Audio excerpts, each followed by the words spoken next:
जय हिंद एवरीवन। अगर आप इस साल अग्निवीर नेवी का तैयारी कर रहे हो तो ये वीडियो आपके लिए है। इस वीडियो में जीके के टोटल 25 मोस्ट इंपॉर्टेंट प्रश्न लिए गए हैं। तो आप लोगों को पूरे प्रश्नों को देखना है और लास्ट में ईमानदारी पूर्वक से कमेंट करके बताना है कि इन 25 प्रश्नों में से आपका कितना प्रश्न सही हो रहा है। काफ़ी सारे दोस्त बार बार कमेंट कर रहे हैं, बोल रहे हैं कि आप नेवी के लिए मैराथन क्लास लेकर आइए।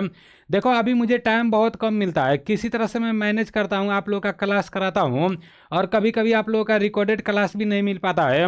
मेरे भाई कल आप लोगों का आर्मी का क्लास चलेगा, जैसे आज आप लोग का इंडियन आर्मी का क्लास नहीं चल पाएगा और कल भी नहीं चल पाया था, लेकिन आने वाला जो कल है ना, आप लोग का इंडियन आर्मी का क्लास चलेगा, लाइव क्लास चलेगा 9:30 बजे। आप लोग तैयार रहना। और बाकी देखेंगे नेवी का जितना क्लास मैं करा दिया हूँ तो उसी का रिवीजन करा दूंगा, अगर आप लोग ऐसा कमेंट करोगे तो। ठीक है ना, जितना क्लास मैं कराया हूँ अभी नेवी का तो उसका दोबारा रिवीजन करा दूंगा। और इससे पहले जो क्लास हुआ था तो जो 2025 में प्रश्न पूछे गए थे ना, वो सारा ओरिजिनल प्रश्न मैं आप लोगों को कराया था 2 वीडियो में। तो आप लोग देखना, ठीक है ना। और जितने भी साथी नेवी एमआर के पेपर का तैयारी कर रहे हो तो टाइम बहुत कम बचा है, अभी तक जो भी पढ़ाई की हो उसको रिवीजन करो। अगर नोटबुक बनाए हो तो अच्छी बात है, अगर नहीं बनाए हो तो इस ई बुक को आप लोग ले सकते हो। ई बुक का प्राइस सिर्फ 49 रुपया है। आपको ये ई बुक लेने के लिए सबसे पहले प्ले स्टोर से एनडीसी क्लास एप्लीकेशन को डाउनलोड कर लेना है, इसमें अपना आईडी पासवर्ड बना लेना है, फिर ई बुक वाले सेक्शन में जाना है। ई बुक वाले सेक्शन में जाने के बाद वहाँ पर नेवी एमआर का ई बुक मिल जाएगा। तो सिर्फ 49 रुपये में ये ई बुक आपको मिल जाएगा। इसमें जीके जीएस के प्रश्न देखने को मिलेंगे। तो इस ई बुक को लेकर पीडीएफ निकलवा लेना है और रिवीजन करना है बहुत अच्छे तरीके से, ठीक है ना। बाकी मेरे भाई इसका राइट आंसर बताओ। पहला प्रश्न आपके सामने है, बताओ, देखते हैं कितने लोग बताते हो। कोलेरू झील के त्रिकोण में पाई जाती है, तो कोलेरू झील किसके त्रिकोण में पाई जाती है ये पूछा गया है। तो इसका राइट आंसर बताओ आप सभी साथी। और ये कहाँ पर पाई जाती है, तो मेरे भाई ये आंध्र प्रदेश में पाई जाती है, ठीक है ना। गोदावरी और कृष्णा हो जाएगा, option B is right answer.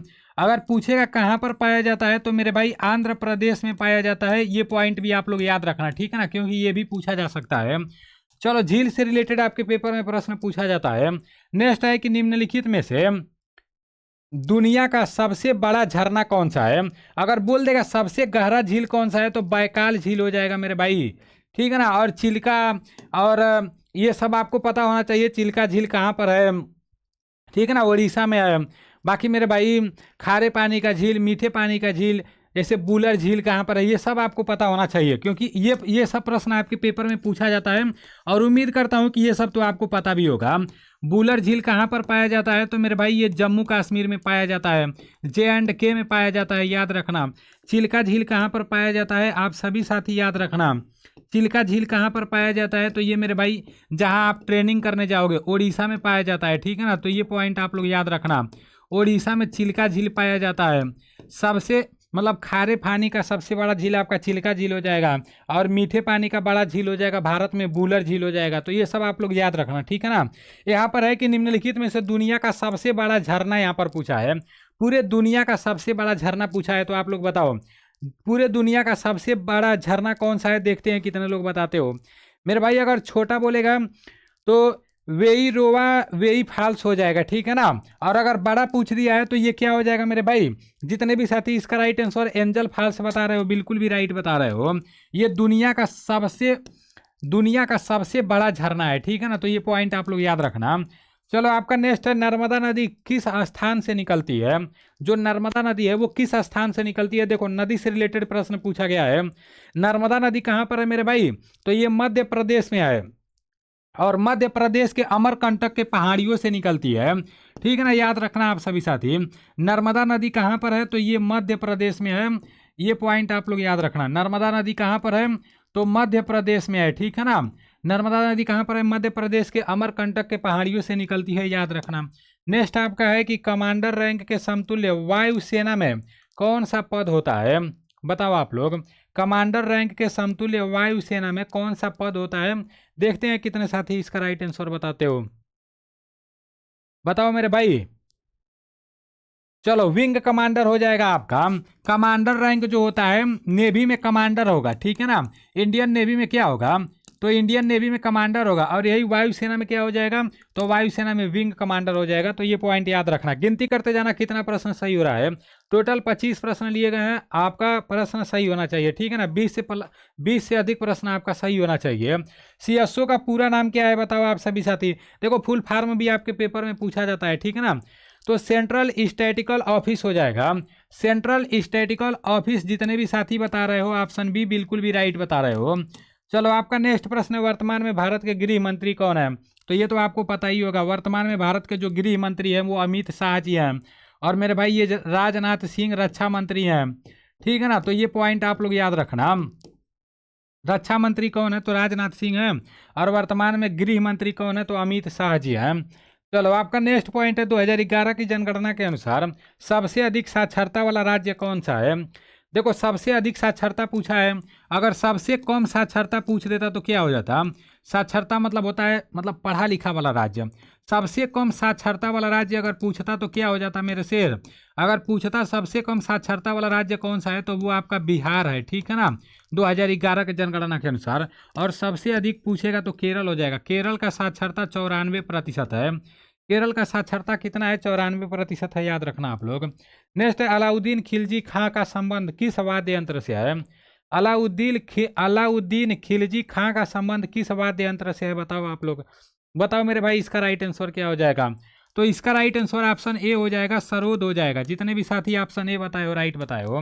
Next आपका है कि पेरियार अभ्यारण्य कहाँ पर स्थित है। तो ये जो पेरियार अभ्यारण्य है ये कहाँ पर स्थित है बताओ आप लोग, बताओ मेरे भाई बताओ। राजस्थान में केवलादेव और रणथंभौर है। केवलादेव अगर पूछ देगा तो ये कहाँ पर है मेरे भाई, अगर केवलादेव पूछेगा तो ये कहाँ पर है, ये आपका राजस्थान में है, ठीक है ना। और रणथंभौर अगर पूछ देगा तो ये भी आपका कहाँ पर है, रणथंभौर अगर पूछ देगा तो ये भी आपका हो जाएगा राजस्थान में, ठीक है ना। और ये जो आपका पेरियार अभ्यारण्य है तो ये केरल के इडुक्की जिले में है। केरल के किस जिले में है, तो केरल के इडुक्की जिले में है। ये पॉइंट भी आप लोग याद रखना, ठीक है ना। ये जो आपका पेरियार अभ्यारण्य है तो ये केरल के इडुक्की जिले में है। आपका नेक्स्ट प्रश्न यहाँ पर है कि भारत का सबसे लंबा बांध कौन सा है। देखो कितना इंपॉर्टेंट प्रश्न है, ये प्रश्न पूछा जाता है, ठीक है ना। तो जो भारत का सबसे लंबा बांध है तो ये कौन सा है बताओ आप सभी साथी।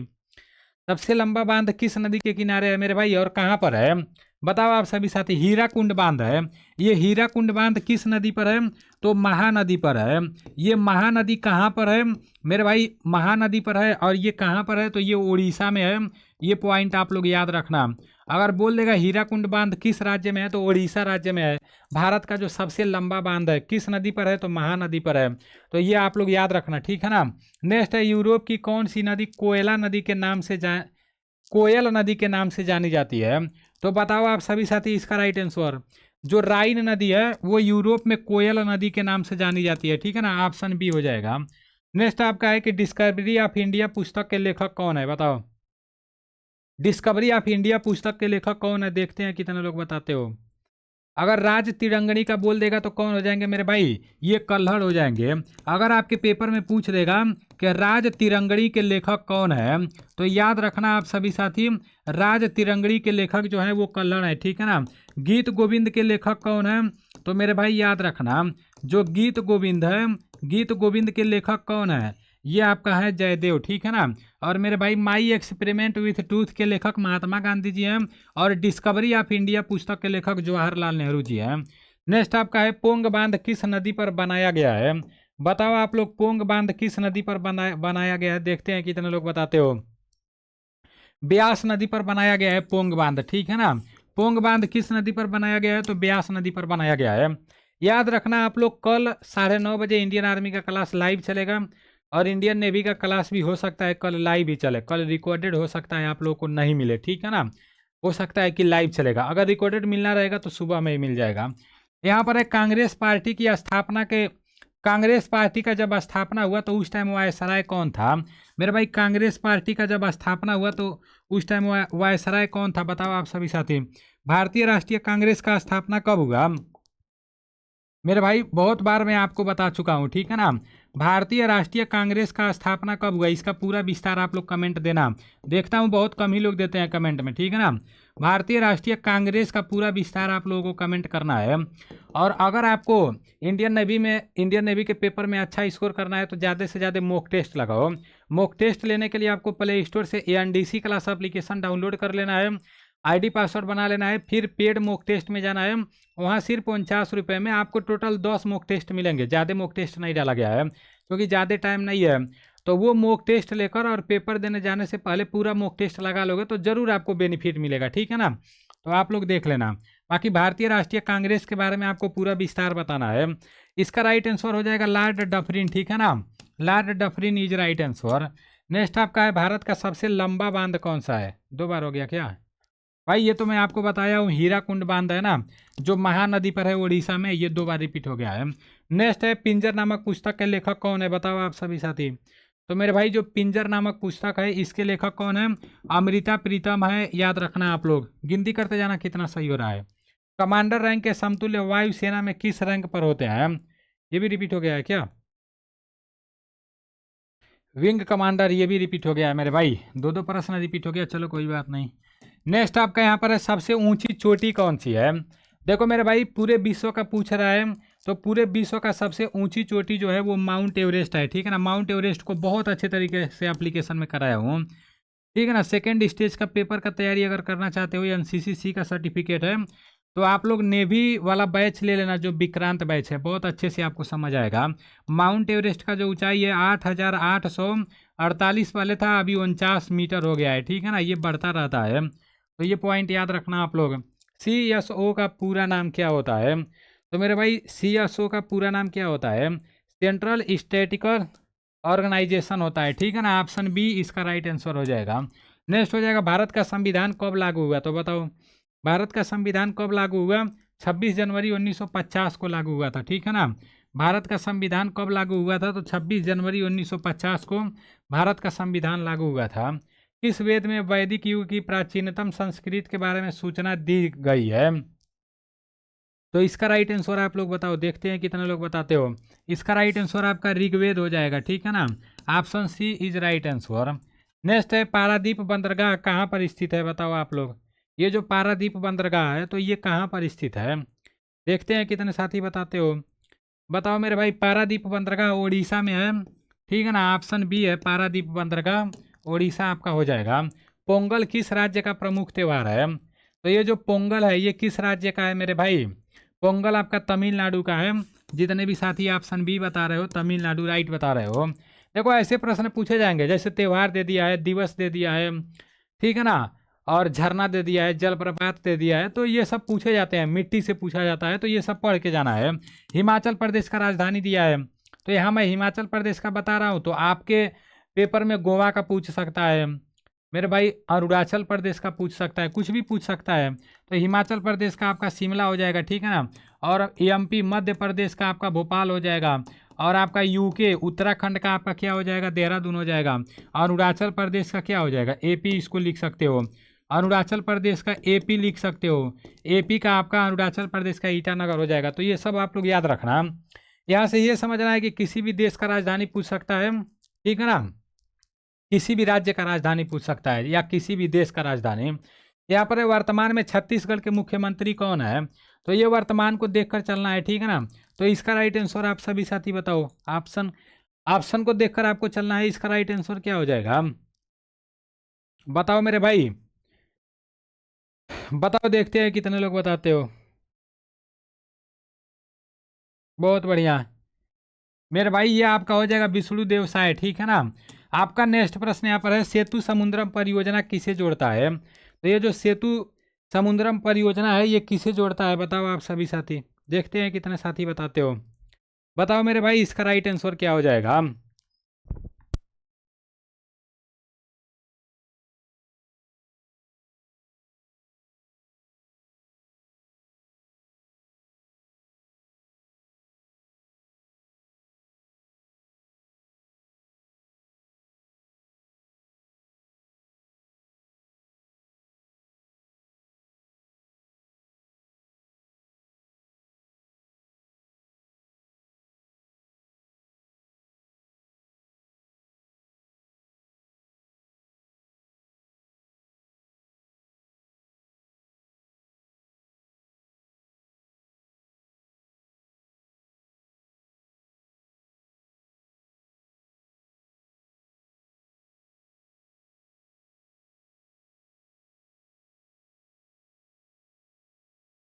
चलो मेरे भाई, इसका राइट आंसर बताओ आप लोग, देखते हैं कितने लोग बताते हो। भारत एवं श्रीलंका के मध्य पाक जल डमरू मध्य को जोड़ता है, ठीक है ना। भारत और श्रीलंका के मध्य पाक जल डमरू मध्य और मन्नार की खाड़ी को जोड़ता है सेतु समुद्रम। मेरे भाई लास्ट आपका दिया है CRR का पूरा नाम क्या है, बताओ आप सभी साथी। इसका है आपका कैश रिजर्व रेशियो, ठीक है ना। कैश रिजर्व रेशियो आपका राइट आंसर हो जाएगा, ऑप्शन ए इसका राइट आंसर हो जाएगा, ठीक है ना। CRR का फुल फॉर्म होता है कैश रिजर्व रेशियो। तो ये आप लोगों का 25 प्रश्न समाप्त हो गया है। आप लोग कमेंट करके बताना कितना प्रश्न सही हुआ है। चलो ठीक है, मिलते हैं अगले क्लास में। जय हिंद, आप सभी साथियों को ऑल द बेस्ट।